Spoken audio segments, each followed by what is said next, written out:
Good morning, students. Welcome to Heat and Mass Transfer class.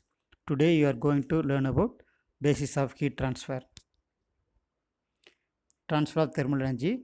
Thermal energy always flows from a region of higher temperature to region of a lower temperature. Net flow of thermal energy occurs only when there is a difference in temperature. So, driving force for that heat transfer is temperature difference. Consider two bodies A and B. The A is higher temperature than B. When both are in contact, the heat transfers from A to B. Modes of heat transfer. So, heat transfer occurs in three modes. First one, conduction. Conduction is the transfer of heat energy between particles of objects in direct contact. Second one, convection. Convection is the transfer of heat energy by the movement of fluids. And third one, radiation. Radiation is the transfer of heat energy by electromagnetic waves. Conduction in metals. In all solids, thermal energy is transferred through the vibration and collision of particles. When heating, electrons gain kinetic energy and move more rapidly. They collide with atoms in the cooler parts of the metal and pass on their energy in the process. Conduction in liquids and gases. Particles in liquids and gases are spaced farther apart those in solids. Collisions between particles occurs less frequently. That is slow transfer of kinetic energy. So liquids and gases are poor conductors of heat. Convection. Convection is the transfer of thermal energy by means of convection currents in a fluid due to a difference in density. Convection in liquids. When the water at the bottom of the flask is heated, it expands.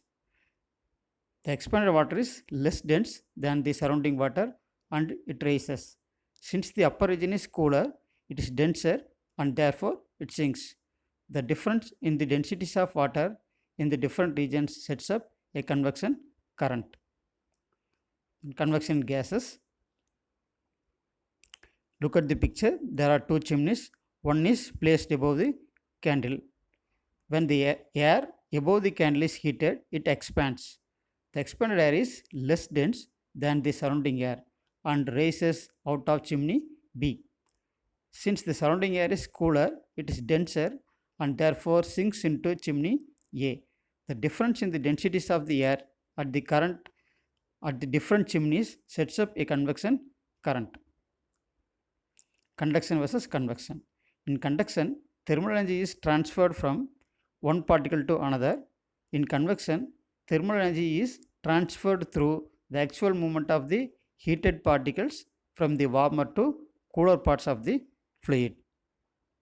Radiation. Radiation is the transfer of thermal energy in the form of electromagnetic waves without the aid of a medium.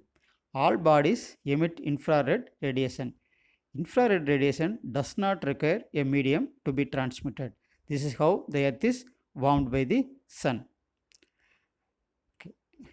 Look at this picture. Three modes of heat transfer explained in this picture.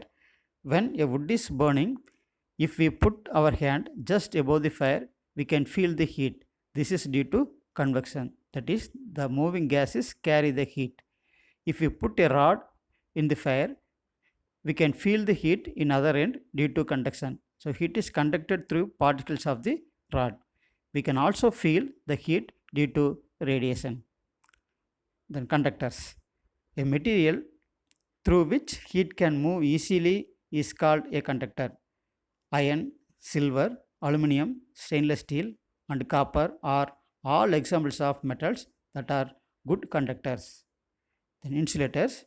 A material that heat does not move through easily is an insulator. Plastic, wood, rubber, and glass are all good insulators. Many cooking utensils and handles are made out of plastic, wood, or rubber. Air is a good insulator. Okay, students, that's all today. I hope all of you understood the heat transfer concepts. Thank you.